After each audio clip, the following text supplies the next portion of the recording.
오늘 함께 나눌 말씀의 제목은 성공도 실패도 축복입니다. 다 같이 함께 따라합시다. 성공도 실패도 축복입니다. 성공도 실패도 축복입니다.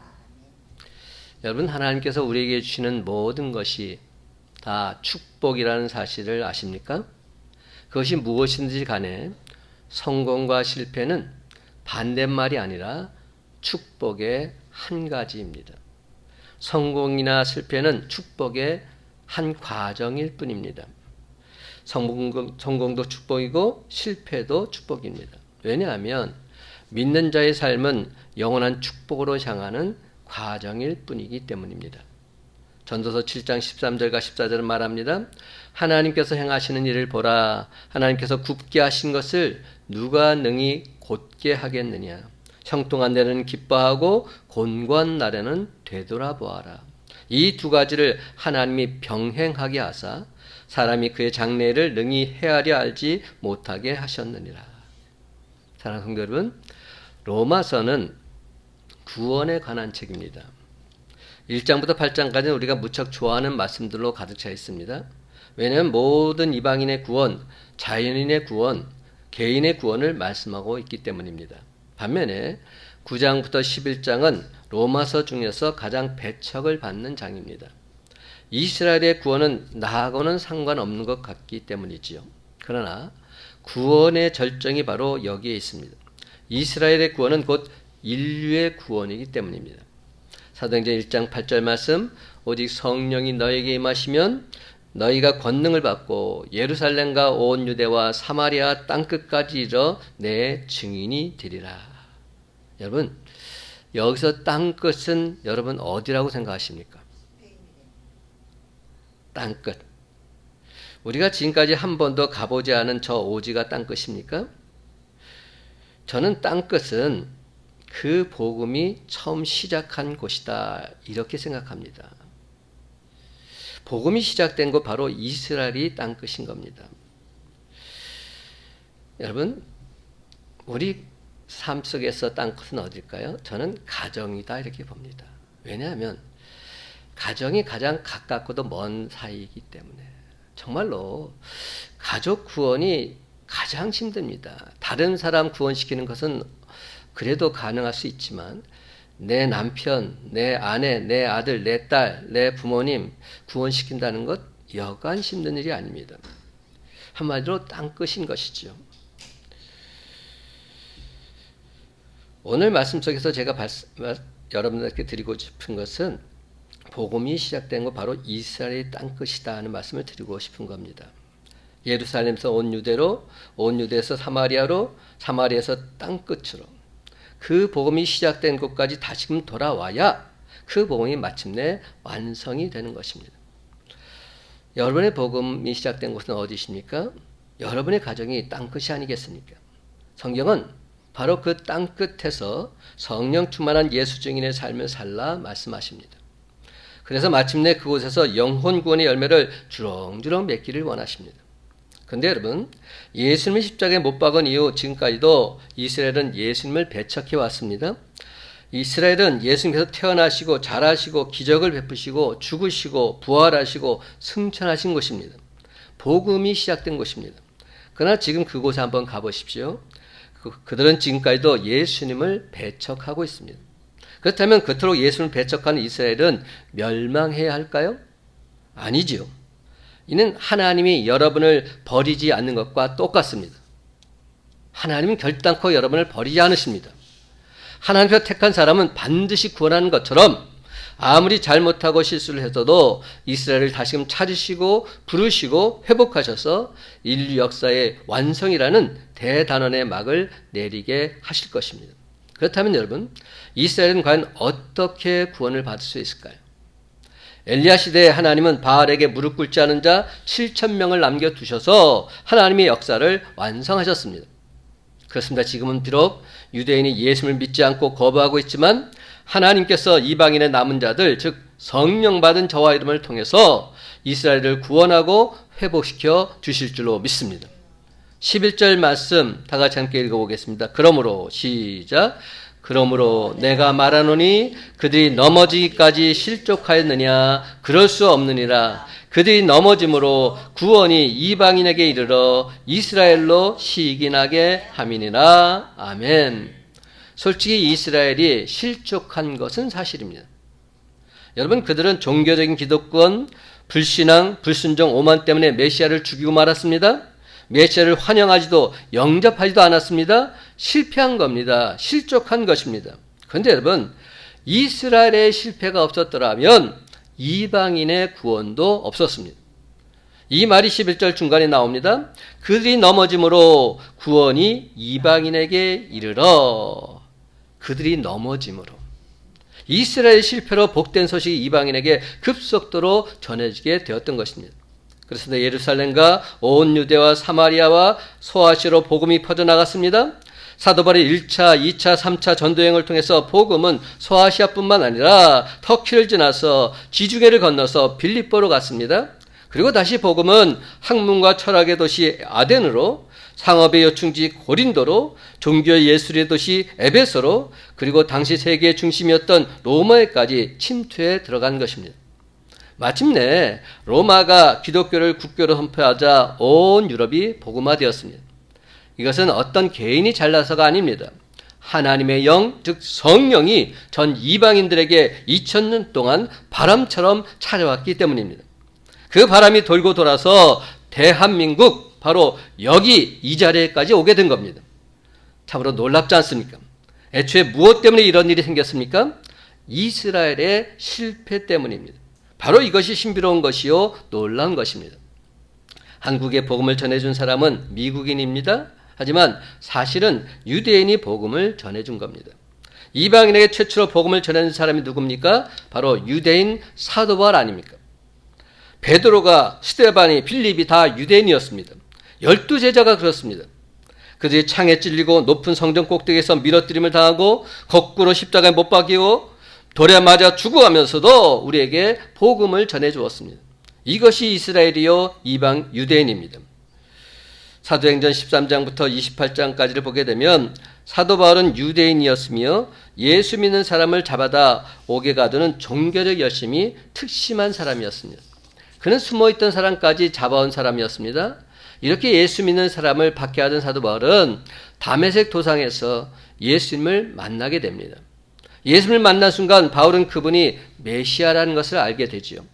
자기들이 십자가에 못 박은 바로 그 사람이 메시아라는 사실을 알게 된 겁니다. 그 순간 사도 바울은 큰 충격을 받게 됩니다. 그는 참으로 지적인 사람이었어요. 요즘의 지성과 학문에 비교할 수 없을 정도로 엄청난 실력자였습니다. 그런데 이런 사람이 자기 직업과 학문을 다 포기합니다. 자기 모든 과거를 다 배설물로 여기고 그는 고독하고 외로운 전도자가 되겠노라 결심합니다. 그리고 1차, 2차, 3차 전도여행을 통해서 예수가 메시아라는 사실을 전하기 시작합니다. 그런데 여러분, 사도행전을 보면 재미있는 사실이 하나 있는데 사도 바울이 처음부터 이방인 전도를 한 것이 아니라는 사실입니다. 그는 가는 곳곳마다 먼저 유대인 회당을 찾아갔습니다. 유대인을 찾아간 겁니다. 유대인들을 모아놓고 예수가 메시아라는 사실을 전했던 겁니다. 그러나 유대인들은 과거의 자기처럼 화를 내며 돌로 쳐 죽이려고 했습니다.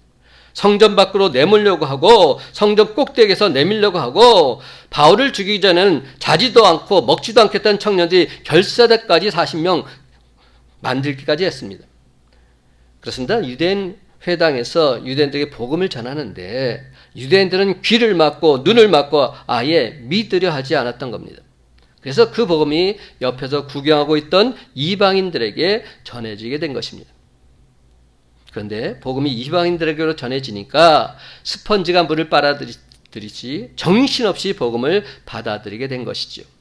이것을 사도행전 13장 46절에서 사도 바울은 이렇게 표현합니다.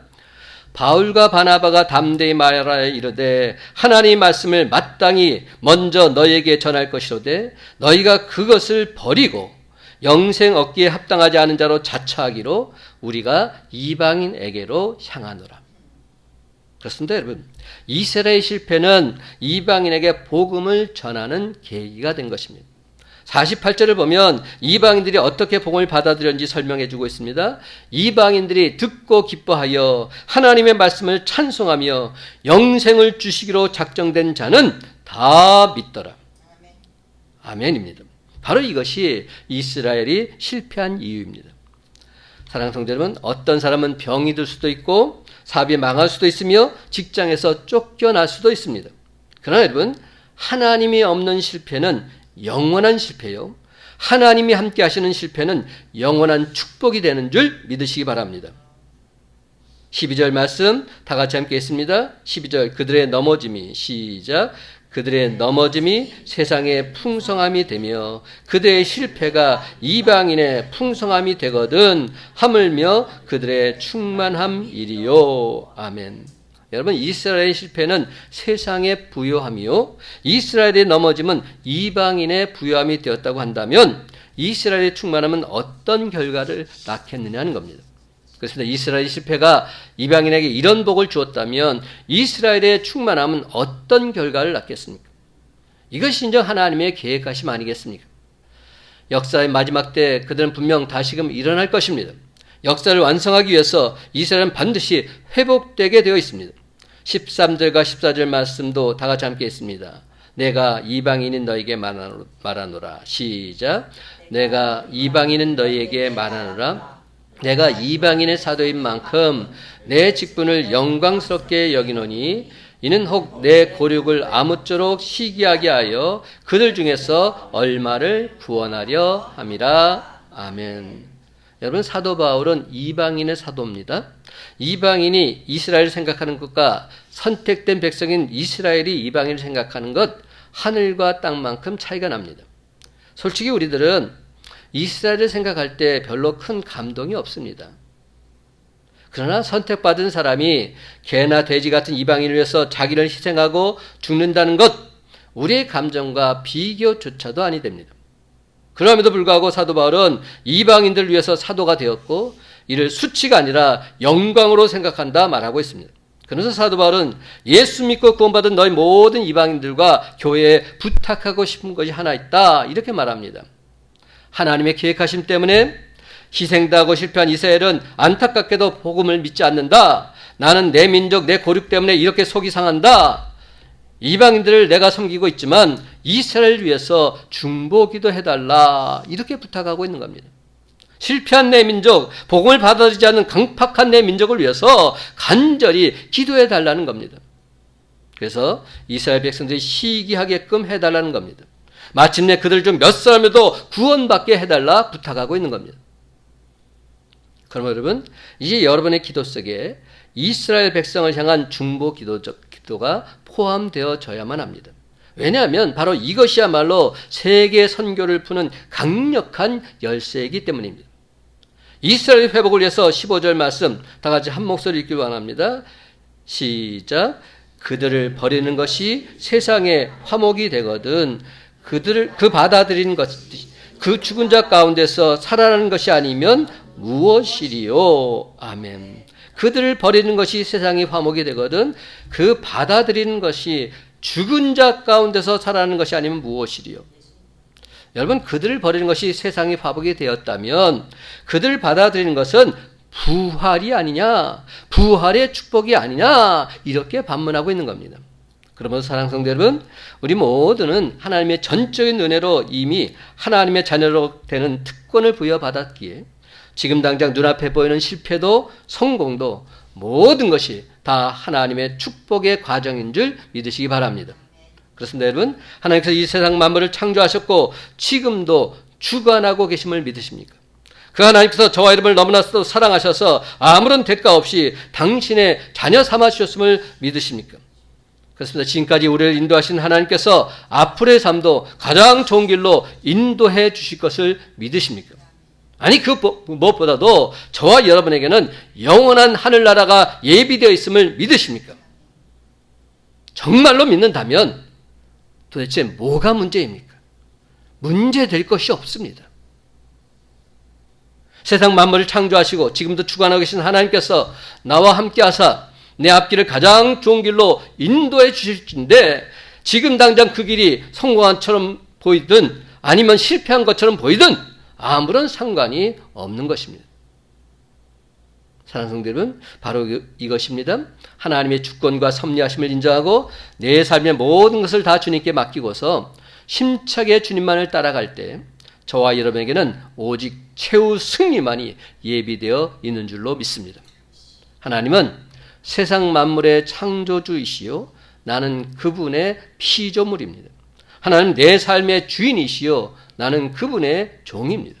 하나님 만왕의 왕이시요 나는 그분의 백성입니다.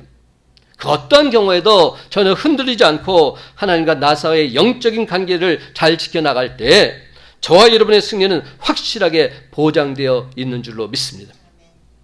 여러분 복음 전파자 사도 바울을 보면 참으로 놀랍습니다. 다메섹 도상에서 예수님을 만난 후에 성경 기록상으로 그는 한 번도 실패한 적이 없습니다. 어떻게 그럴 수 있었을까요? 사도 바울은 예수님을 만나기 전 실패했던 것을 반복하지 않았습니다. 그의 신앙은 바로 이런 것이었습니다. 오늘 예배 시작할 때 읽었던 말씀 고린도전서 15장 10절 말씀입니다. 그러나 내가 나 된 것은 하나님의 은혜로 된 것이니 내게 주신 그의 은혜가 헛되지 아니하여 내가 모든 사도보다 더 많이 수고하였으나 내가 한 것이 아니요 오직 나와 함께 하신 하나님의 은혜로다. 아멘입니다. 그렇습니다. 사도 바울은 변함없이 하나님의 은혜에 감사하면서 무슨 일을 만나든지 겸손한 마음으로 하나님의 행하심에 순종하고 있습니다. 이것이 그가 늘 항상 실패를 두려워하지 않고 성공할 수 있었던 비결인 것입니다. 사랑하는 성도 여러분, 지금까지 성공하셨습니까? 하나님의 은혜인 줄 알고 감사하시기 바랍니다. 더더욱 겸손한 마음으로 하나님의 주권을 인정하고 순종하시기 바랍니다. 그리하면 하나님께서 더 큰 은혜, 더 큰 축복을 부어 주실 줄로 믿습니다. 그런데 혹여 지금까지 계속 실패하셨습니까? 실패가 끝이 아닙니다. 마지막이 아닙니다. 하나님의 패자 부활전이 있음을 반드시 기억하시기 바랍니다. 그럴진데 무엇 때문에 내가 실패했는지 기도하면서 하나님께 물으시고 하나님과의 관계 회복을 통해서 다시금 하나님 말씀에 온전히 순종하시기 바랍니다. 그리하면 여호와 니시 하나님으로 말미암아 세상에 줄 수 없는 참된 행복을 맛보면서 실패를 넘어서 반드시 성공으로 나아가게 될 줄로 믿습니다. 그런데 여러분, 내가 아무리 할 수 있다고 외쳐도 내가 할 수 있는 데에는 한계가 있습니다. 내가 도저히 감당할 수 없는 영역이 분명히 있다는 겁니다. 하나님 영역이 있는 것입니다. 그래서 저는 예수전도의 캐치프레이즈를 너무나도 좋아합니다. 제가 여러 차례 말씀드렸습니다. I will do the possible, then God will do the impossible. 내가 할 수 있는 최선을 다하면 내가 할 수 없는 불가능한 것들은 하나님께서 행하여 주실 줄로 나는 믿습니다. 이런 고백입니다. 예수님께서는 사랑한 제자들에게 이렇게 말씀하십니다. 요한복음 15장 5절 너를 떠나서는 너희가 아무것도 할 수 없습니다. 나를 떠나서는 Apart from me you can do nothing 이렇게 되어 있습니다. 나가 누굽니까? 예수 그리스도 주님께서 하신 말씀이기 때문에 나를 떠나서는 너는 아무것도 할 수 없다. 복음 전파의 산증인 사도 바울은 이렇게 고백하고 있습니다. 빌립보서 4장 13절 말씀 내게 능력 주신 자 안에서 내가 모든 것을 할 수 있느니라. 내게 능력 주신 자가 누굽니까? 바로 예수 그리스도 주님 아니십니까? 바로 예수님이십니다. 사도 바울은 이렇게 고백하고 있는 겁니다. I can do everything through Jesus Christ. 오직 예수 그리스도를 통해서만 나는 모든 것을 할 수 있습니다. 내가 할 수 없는 그 어떤 일도 우리 주님께서 나와 함께 하시면 한다면 나는 넉넉히 감당할 수 있습니다. 이렇게 고백하고 있는 겁니다. 여기에 그림 한 폭이 있다고 한번 상상해 보십시다. 하늘에는 먹구름이 잔뜩 덮어 있습니다. 갑자기 천둥 번개가 우르쾅쾅 번쩍하더니 세찬 폭풍우가 휘몰아칩니다. 급기야 거센 파도가 바닷가에 서 있는 바위를 삼켜버렸듯이 달려듭니다. 한번 이런 장면을 상상만 해도 너무나도 무섭지 않습니까? 근데 자세히 보니까 바위 뒤에 한 구멍이 나 있는데 그 구멍 안에 갈매기 한 쌍이 파도와 비를 피해서 들어앉아서 서로 머리를 맞대고 고요히 눈을 감고 잠들어 있는 모습이 보입니다. 이 갈매기들은 물에서 고기를 잡아먹느라고 온종일 날아다니며 일하다가 이제는 바위 안에서 고요히 쉬고 있는 겁니다. 제 아무리 거센 파도가 휘몰아쳐도, 날씨가 제 아무리 사나워도 바위 안에 있는 갈매기를 해칠 수는 없습니다. 그 갈매기들은 안전합니다. 평안합니다. 여러분, 우리가 살아가야 될 이 세상도 결코 평탄하리라고 기대할 수는 없습니다. 근데 참으로 감사하게도 저와 여러분이 만세반석 되시는 예수 그리스도 안에 있기만 한다면 우리는 주님이 주시는 참된 평안과 참된 안식을 누릴 수 있습니다. 사랑하는 성도 여러분, 이 세상 살아가는 동안 너무나도 힘들고 외로우십니까? 도무지 어찌할 줄 몰라서 방황하고 계십니까? 그렇다면 어느 시간 우리 주님의 세미한 음성을 들으시기 바랍니다. 출애굽기 33장 14절, 여호와께서 이르시되 내가 친히 가리라. 내가 너를 쉬게 하리라. 내가 친히 가리라. 내가 너를 쉬게 하리라 말씀하십니다. 하나님께서 나와 함께 친히 동행해 주시겠다고 하십니다. 나를 편히 쉬게 해 주시겠다고 하십니다. 이것이 진정 나에게 준 하나님 말씀이라면 만사 오케이입니다. 전혀 걱정할 것이 없습니다. 예수 그리스도 바로 그 주님께서 나를 떠나지 않으시겠다 말씀하십니다. 세상 끝날까지 우리와 항상 함께 하시겠다 하십니다. 마태복음 28장 20절 하반절, 볼지어다 내가 세상 끝날까지 너희와 항상 함께 있으리라. 아멘입니다. 그렇습니다. 나와 늘 동행하신 주님을 내가 전적으로 믿고 의지할 때 나는 그 어떤 외로움도 넉넉히 극복할 수 있습니다. 그 어떤 미래도 두렵지 않습니다. 그 어떤 환경도 주님의 인도하심 따라 힘차게 헤쳐나갈 수 있습니다. 그러므로 사랑하는 성도 여러분, 우리 믿는 자들에게 있어서 가장 필요한 것은 주님이 언제나 나와 함께 하신다는 이 임재의식인 것입니다. 임재의식. 여러분, 오늘 이 자리에 나온 우리 모두는 예수를 나의 구주로 믿는다고 신앙을 고백한 사람들입니다. 물론 이런 신앙 고백도 중요합니다. 하지만 정말 중요한 것은 지금 이 순간 주님과 계속 친밀한 교제를 나누고 있느냐 하는 것입니다. 우리가 진정 그리스도인이라면 주님이 나와 함께 하심을 매 순간 느끼면서 그 주님을 의지하고 주님 안에서 참된 평안을 누리며 사는 것, 이것이 중요하다는 말입니다. 그것이 바로 무엇입니까? 하나님의 임재를 늘 경험하며 사는 것입니다. 하나님의 임재를 늘 경험하며 사는 삶. 여러분, 이것이 왜 중요할까요? 저와 여러분에게서 하나님의 임재가 사라지게 되면 우리는 결국 모든 것을 다 잃게 되는 것이기 때문입니다. 교회가 아무리 세상적인 부와 명예와 자랑거를 많이 갖고 있다 할지라도 하나님의 임재가 희박하다면 엔진 빠진 자동차요 안고 없는 찐빵에 불과합니다. 겉모습만 번지를 할 뿐입니다. 그러므로 예수 믿는 우리가 정작 두려워야 할 것은 무엇이겠습니까? 하나님께서 나를 떠나시는 걸 두려워해야 합니다. 하나님의 임재가 내게서 사라지는 걸 두려워해야 합니다.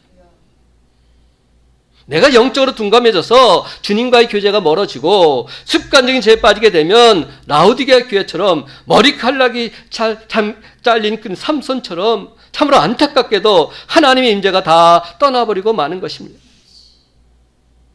그래서 로렌스 형제는 하나님의 임재 연습이라는 책에서 이런 말을 했습니다. 우리는 하나님의 은혜로 구원을 받았지만 하나님의 임재도 연습을 해야 합니다.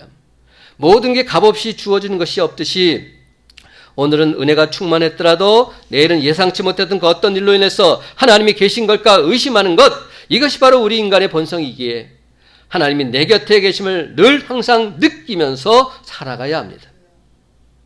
그래서 로렌스 형제는 아무것도 염려하지 않고서 오직 모든 것을 거저주시는 하나님께 간구하며 살았습니다. 그들은 하나님의 임재하심을 날마다 연습하면서 살아갔던 것입니다. 로마서 8장 37절 말씀, 그러나 이 모든 일에 우리를 사랑하시는 이로 말미암아 우리가 넉넉히 이기느니라. 우리가 너무 좋아하는 말씀 아닙니까? 근데 이 말씀의 핵심이 무엇인지 아세요? 앞에 뿌리입니다. 우리를 사랑하시는 이로 말미암아. 이게 무슨 뜻입니까? 하나님과 내가 항상 사랑하는 관계에 있다는 겁니다. 임재 가운데 있다는 겁니다. 서로 주님이 내 안에, 내가 주님 안에 있는 삶을 살아갈 때 우리는 어떤 일을 만나든지 넉넉히 이길 수 있다. 이렇게 말하고 있는 겁니다. 중요한 포인트는 뭐냐면 내가 주님 안에, 주님이 내 안에 거하셔야 되는 거죠. 늘 언제나 주님과 동행하는 삶을 살아갈 때 어떤 일을 만나더라 할지라도 나는 넉넉히 이길 수 있다. 이렇게 고백하고 있는 겁니다. 여러분, 이게 바로 임재의식입니다. 이사야 43장 2절과 3절 상반절 말씀, 내가 물 가운데로 지날 때 내가 너와 함께 할 것이라.